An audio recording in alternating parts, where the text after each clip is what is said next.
Bon dimanche à tout le monde, merci beaucoup. J'ai vu tous ces gens qui se sont abonnés à ma chaîne et je vous demande toujours de vous abonner. C'est la plus grande contribution que vous pouvez me faire.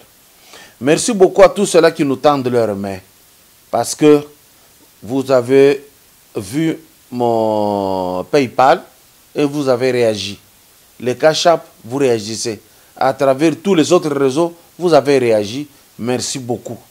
Merci, merci et merci une fois encore. Na yiningi to solo na malembe poto big samboka. C'est vrai que bazo sambisa bao yonyo soboyebi baza na makala. C'est vrai que tu as un problème encore, mon sous mon nene, ya kukufa ya juji yane ovungu. C'est vrai que tu as besoin de belé zali epai na epai. Mais, je voudrais attirer l'attention, ya bisonyonso. Souffrance oyo tomoni ebele. Munguna a réussir eloko moko. Munguna zo tindika biso tozala na ba problème ebele ya ko résoudre po tobosana ye. J'ai vu des gens m'écrire. Bamususu bazo koma bien, bamususu bazo finga makasi. Parce que bazunga lokola fou.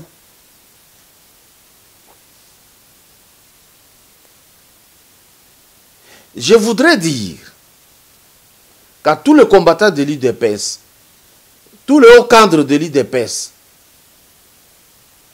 que mon problème dans votre problème là n'est pas de fanatisme de qui que ce soit. Suivez mes émissions dès le début. Nayebisaki bino que moment où bolingi bolande la dossier wana ezande mal choisi. Le parti politique est à vous. Vous aurez tout le temps ya ko traiter dossier wana. Ezate que so bo traiter ngo le lote parti ezo ki mamba ko zwango na mutu mususu. C'est pourquoi j'avais dit article 26 bocha na congélateur pour épolater pour que le président Félix oyo botinda ki comme chef de l'État akoka kovandisa makambu nano kozala président de la République et andenge mon côté nandenge boza ba cadre na UDPS. Ce n'est pas à moi de vous l'apprendre. Mais beaucoup me concerne on dirait parti elinge sukwa sala nini. Et vous voulez que le président Félix Azala Azobunda na Kabila en face, Azobunda na Mabunda, Azobunda na Ntambo Mwamba, Azobunda na Fayulu Muzito, Azobunda na Mbemba na Katumbi, bino boye ko bakisa. Makambo mususu dans la vie.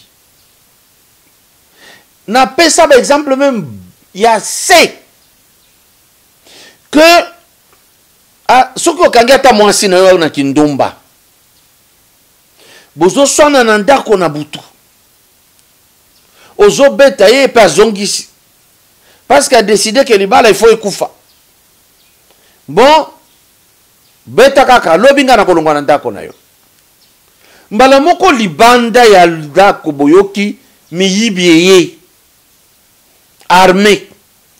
Est-ce que vous continuez à bunda? Momba wana komona mwasi la mobali babosani adultère ezalaki sujet ya combat na bango. Ya bagarre na bango. Pour faire quoi? Pour que babunda nanu na miyibyo ye libanda. C'est tout ce que j'ai toujours demandé à l'UDPS, pas autre chose. Mettez l'article 26 au congélateur. Et koki mateza ya bino. Parti politique wana ya bido.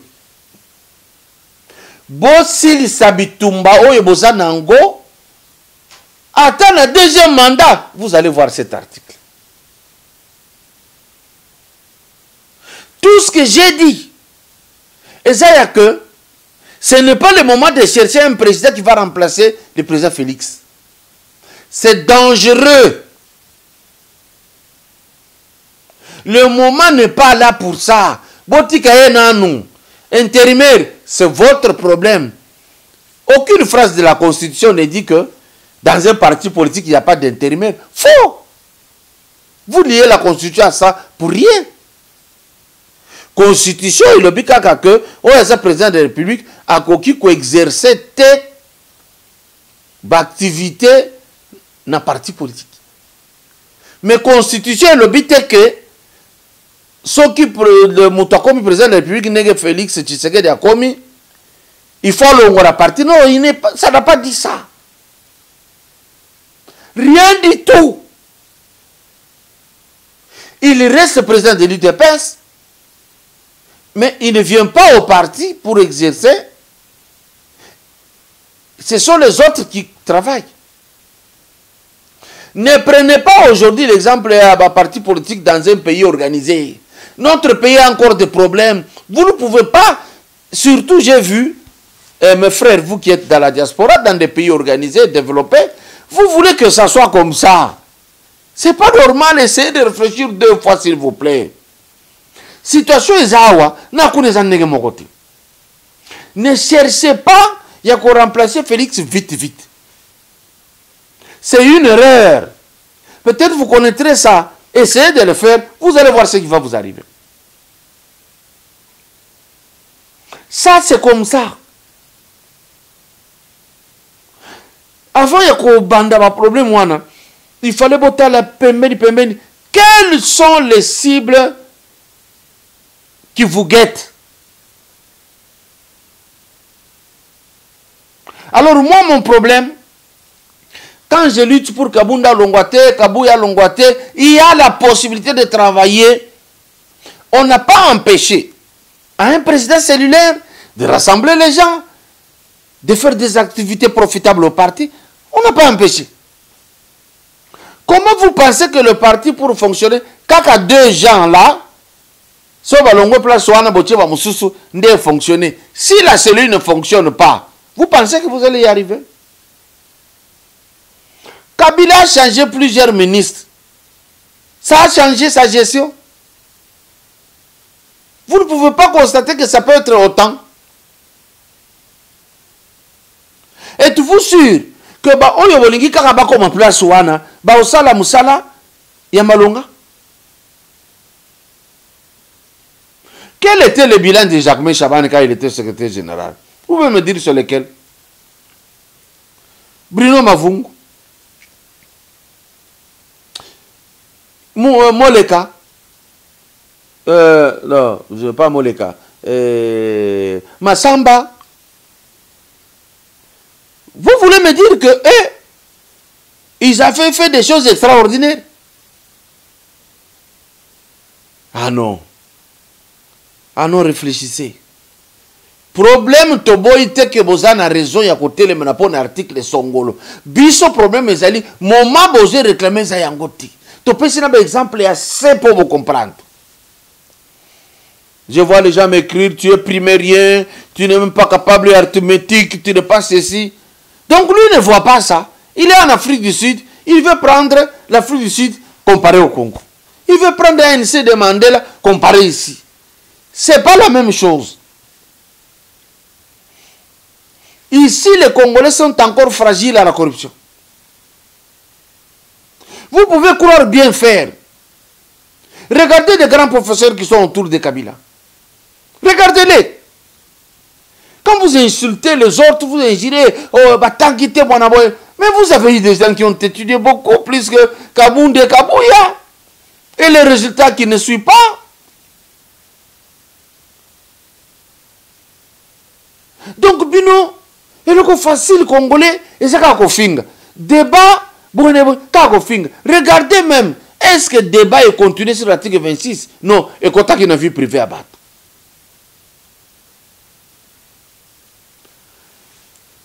Continuez sur la même lancée, vous aurez les résultats. Maintenant, je m'adresse aux Congolais. Tous les jeunes ba parti politique, tous les jeunes qui bibeta ba kuba mabunda ba salaboye ba mamba ba salaboye ba to bosani le komoko. Je veux vous signaler. Le danger n'est pas Kabound, n'est pas Kabouya. Le danger n'est même pas Mouzito. Le danger n'est même pas Fayoulou. Le danger, c'est le Rwanda. Vous avez tout oublié. Le débat est fini. Et vous pensez arriver. Ça fait leur affaire. Ils sont tranquilles. Je vais vous dire comment Bakota Kanamboka.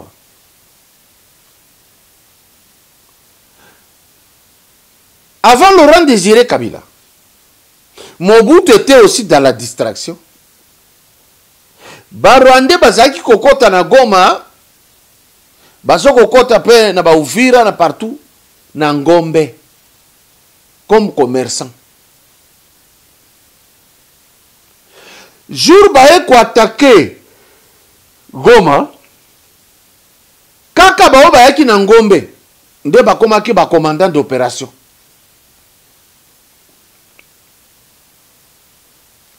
Est-ce que frontière n'a pas de surveillant?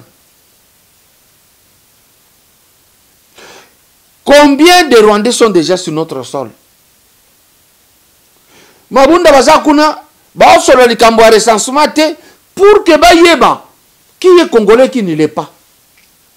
Yé loko zo se pelisaye longola kabunda.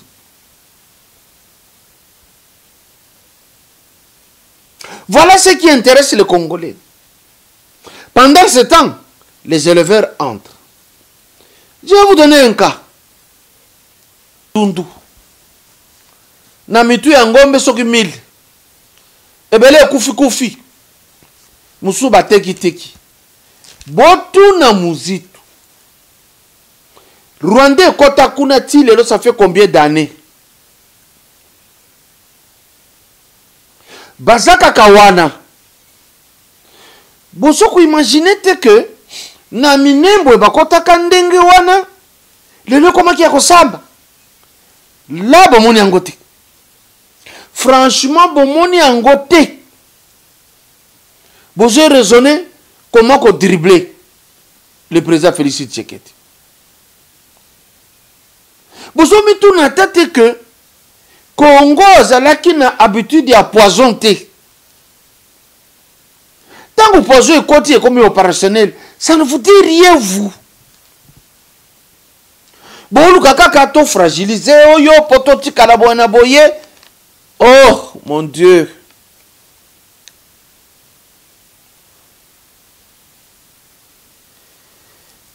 Naza koye bisabino, distraction il faut ici là. Botala. Ba oyo batuti bazui kombo ya Banyamulenge. Ba créer tribu moko ba benyango Banyamulenge. Bazui kaka kombo ya Congo ya montagne oyo ba bengi Mulenge ba mipesi tribu. Isola batambola kaka bango na bango place moko. Balia kaka bango na bango place moko. Basalaka ba réunion kaka bango place moko. Balingaki bazala na police kaka bango moko na kati, na armée bango moko na kati. Tout ça là, ça ne vous préoccupe pas. Ce qui vous préoccupe aujourd'hui, botomona ki komaki mulubate. Or mulubaza danger. Parce qu'ils ont vivre partout. Mulubaza na Bandundu, azana ba Congo, azana Équateur, azana partout. Parce que c'est Congolais le colabino. Mais bon, les qui si tant. Nako finga kaye, nako luka akufa, nako lobabilo koboye. Bien sûr que oui, ce n'est pas tout le monde qui dit ça. Je suis conscient. Mais néanmoins, dans la presse en ligne, vous avez vu que le discours est clair. Ils disent des choses comme ça. Sans se gêner. ces Nyamulenge font des réunions. Et vous, ils sont tranquilles, sans être inquiétés. Celui que vous voyez inquiété, c'est votre frère, congolais de sang. Oyebi, Dieu n'abandonne pas un peuple qu'on hait gratuitement.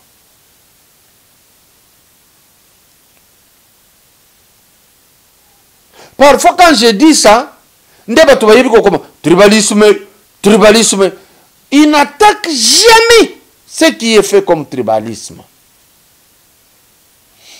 Vous avez encore suivi une dame injuriée. N'a pas une réaction tech. Ce qui te réagir, n'est pas tribalisme. Payez au temps pour la dégaine.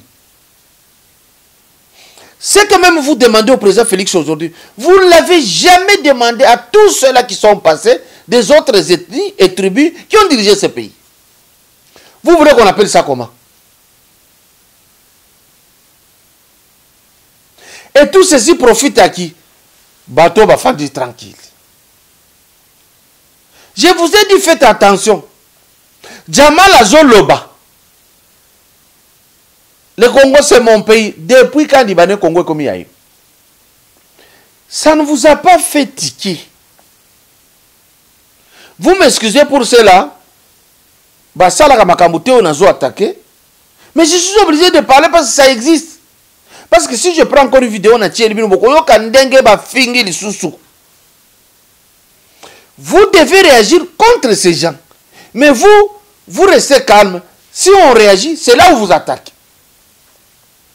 Regardez, tout ce que Mabunda a fait comme bêtise envers les chefs de l'État, ça ne vous a pas choqué. Kaka phrase ya Kabunda Lobaki vous voyez qu'on a conagé. Kaka phrase ya Kabunda Lobaki 7 millions de Zobimawa.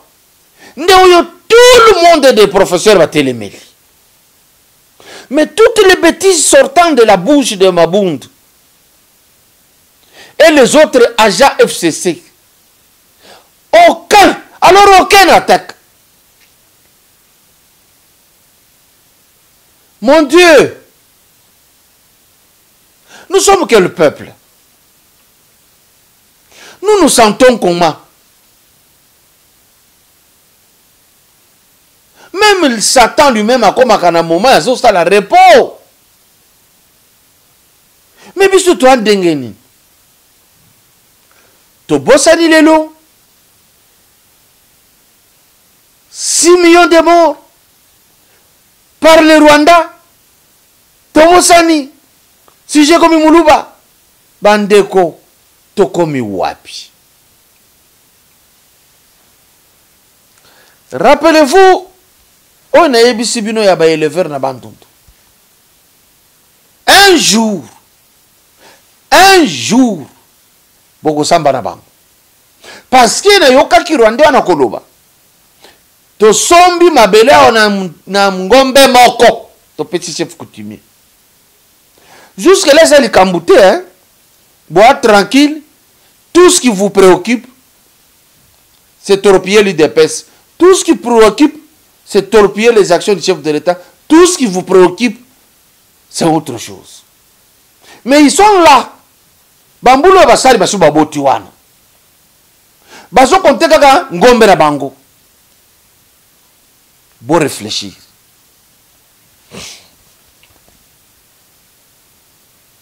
Na tango ya Mobutu,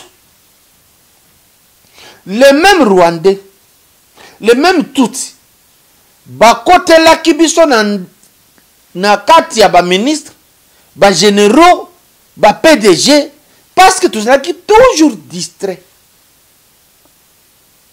Bato watika la ki na musala bazo sala, eza ya ko pendre batu, oh, coup d'état manqué, musala tika la ki ya ko sala, c'est de déclarer Papa Etienne Tshisekedi, oh, azana trouble mental. To koma ki na distraction, bango batinda ki baasi na bango ba bassin milai, batu baluli bango, bali bango. Secret tout armé bima na nzela basiwana. Ba patientaki de 1971, 1972 jusqu'à 1996. Tant que vous attaqué, bato bayaki na ngombe na Congo, basaki nde ba militaire, bakanga Goma, bakanga Boye, babandi Koyati, balobi bako attaquer biso na communauté internationale, baji Laurent Désiré Kabila, ba placer liboso, mais bazo bulu ba lingele bulu que tant que toko koma tebi loko toko sala nae, puis basali yango. Là, ça ne vous intéresse pas. Les lots batumuabe, bakomi batumususu.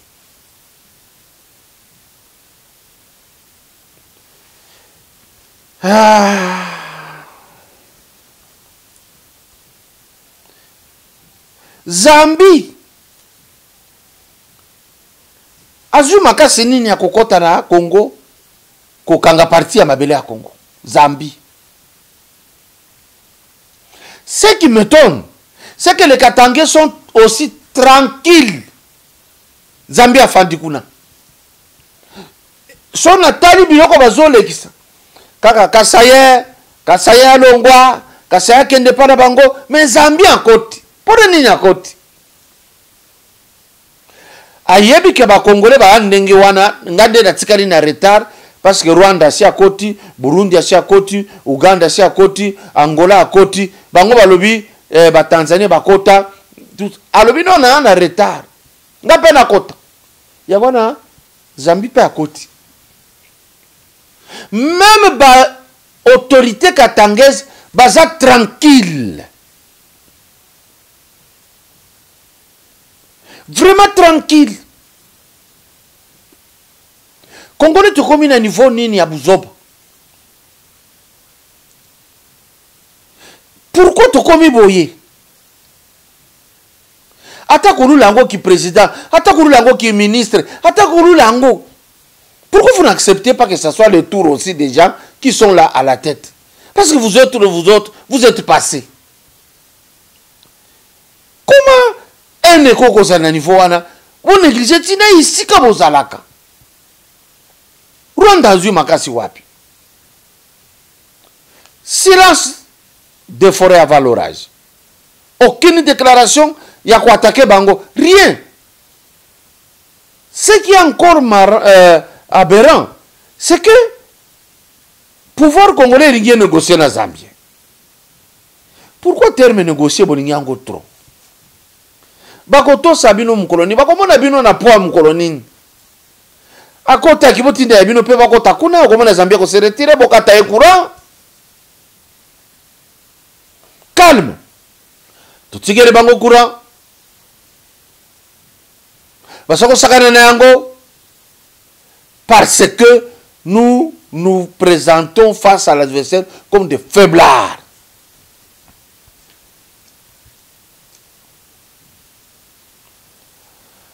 Nalingi nasili sa dossier nangai na professeur Bahati Lukwebo na IDPS. IDPS par là j'entends le président Félix Tshisekedi, président de la République. Il y a la possibilité de recruter des intelligences. Bahati est en souffrance. C'est-à-dire bah, de se voir na FCC Abundi a récupéré parti politique. Azana ba membre na Sénat, ba membre na Assemblée nationale.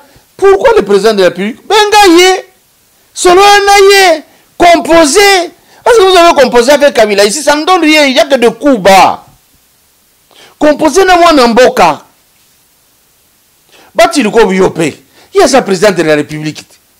Qui est dépendant. Bo sangana bo de donner mokoyo bakoko na bino bakotuna kabino. Qu'est-ce que vous avez fait? Tout le monde va nous poser cette question. Dieu Mindongala, allez-y. Mettez-vous ensemble. Tala, avec comme on a télémi na guerre, tous les pasteurs n'interviennent pas. Basaka kano MPC yango yotinda mbongo bobo sanate ba devoir ne bino bona boye, il se retire. Est-ce que Moukouna s'est battu pour lui? Alors les adversaires, les étrangers savent ce que nous sommes. Que ces gens, ils ont du mal à se mettre ensemble. Modeste bati lukwebo. Kuna basi balakisi yo. Basi ba cracher na loboko na yo. Yoka kanda. Sanganana. Ndeko na Félix Tshisekedi. C'est clair. Soki boyoki batu bazako ganga ganga. Mais c'est le président de la République. L'autorité morale batu lukwebo FDC. Soki la population zako ganga zako exiger loko moko boye. Bo sala attention. So bo sala yangote. Oye yaka sima. Ezalaka mabe. Exemple. Les gens ont beaucoup crié. Na présence ya Kamere na présidence. Ils ont beaucoup crié sur les conseillers qui étaient là. Regardez ce qui suit. Bon dimanche à tous.